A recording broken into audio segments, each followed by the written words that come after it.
नमस्कार मु बरखा आज आपण को आम चैनल स्वागत करुच्ची। आज आम आलोचना करबा आम आखि तल जदि कला पड़ी ताहले ता पाई कि कौन सब घरोई उपाय अच्छी। ए वीडियोटा बनैबा पई आमको रिक्वेस्ट करथिले बापी प्रेजेंट्स 1717। ताहले चलंतु आरंभ करबा आज वीडियो। प्रथम जिनस होची जदि आपण आखि तल कला पड़ी ताहले प्रतिदिन आपण सकाळे एवं संध्या बेले दीटा लेखाए गोल आकार कटा होइतिबा काकुड़ी को निज आखि ऊपर रखिबे।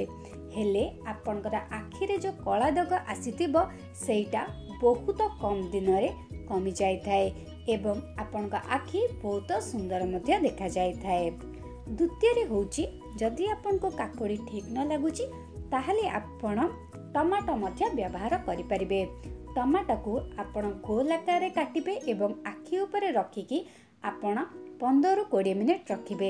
हेले आपण आखि रे होइतिबा कला दाग बहुत लिभि जाय थाए जेहेतु सेतिरे प्रचुर मात्रा रे पोषक तत्व रहिछि जोटा आपण को सुस्थ रखिबारे एवं आपण आखि को सुंदर करिबारे सहायता करताए। तृतीय रे होछि जदि आपण चाहिबे ताहाले पुदीना पत्र मध्य व्यवहार करि परिबे जेहेतु पुदीना पत्र आपनका आखि सुंदर रखिबारे एवं आपनका स्वास्थ्य पई बहुत लाभदायक होइताए एवं पुदीना पत्र रे प्रचुर मात्रा रे पोषक तत्व थिबारु सिए आपनका आखि रे होइतिबा कला दाग को लिभाई देइताए।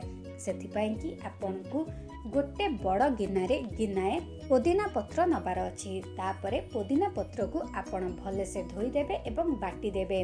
बटा होइतिबा पुदीना पत्र को आपण निज आखि ऊपर रखिकरी आधा घंटा 45 मिनिट रखिबे।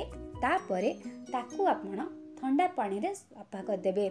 हेले आपण देखि परिबे 2-3 सप्ताह परे आपण आखि तळे जो कला दाग होइतिबो सी भलो होई जाय थाए। चतुर्थ जिनस होची जदि आपण को पुदीना पत्र न मिलुची ताले आपण क्षीर मध्य व्यवहार करि परिबे जेहेतु क्षीर रे vitamin A, vitamin B6, vitamin B12 रहिছে जोटा हमको सुंदर करिबारे सहायता करिताए। एवं क्षीर को आपण किपरि व्यवहार करिवे सेटा होची आपण गोटे छोट जगह रे ठंडा क्षीर नै जिवे। ठंडा क्षीर रे आपण 2टा तुला को भिजाई देबे। तापरे भिजा होइतिबा तुला को भल से चिपुड़ी देबे।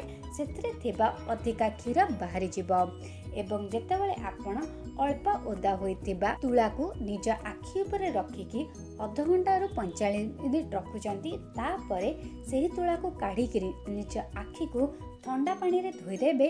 ताहाले आपण 3-4 सप्ताह रे देखि परिबे आखि रे होइतिबा कला दाग किपरि सफा होई जाय थाए। किंतु जदि आपन को क्षीर रो एलर्जी अछि ताहाले एही उपायटा भूले भी करिवे नाही।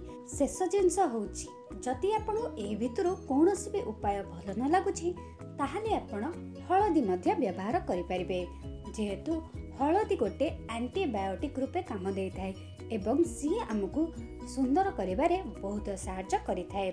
सेति पई कि आपण को 1/4 छोट चामच हळदी रे आपण को 2-3टा पुदीना पत्र रस मिसाई के गोटे भल पेस्ट बनेबार अछि। सेही पेस्ट को निज आखि तळे लगाई कि आपण 15-20 मिनिट रखिबे एवं जेता बेले सेही पेस्टटा आपनकर सुखी जिवो सेटा को आपण ठंडा पानी रे धोई देबे। तापरे देखिबे आपण 3-4 सप्ताह परे आपनका आखि तळ जो कला पड़िथिबो सेटा सफा होई जाय थाए। ताहाले आपण एई भितरु कोनोसी भी गोटिए किंबा 2टा उपाय करंतु एवं आपनका एक्सपीरियंस आम सहित कमेंट सेक्शन में शेयर करंतु। आपण को आम वीडियोस भल लागुथिबो ताहाले आपण हमको गोटे लाइक दियंतु एवं भूलिबे नाही आम चैनल को सब्सक्राइब करिया पे। ता सहित आम वीडियोस आपण निज परिवार वर्ग और सांग मान सहित शेयर करंतु हेले से माने मध्य जानि परिबे आखि तळ कला पड़िथिले ता पई कि कोन सब घरोई उपाय अछि। आज पई एतिकी रहुची। नमस्कार।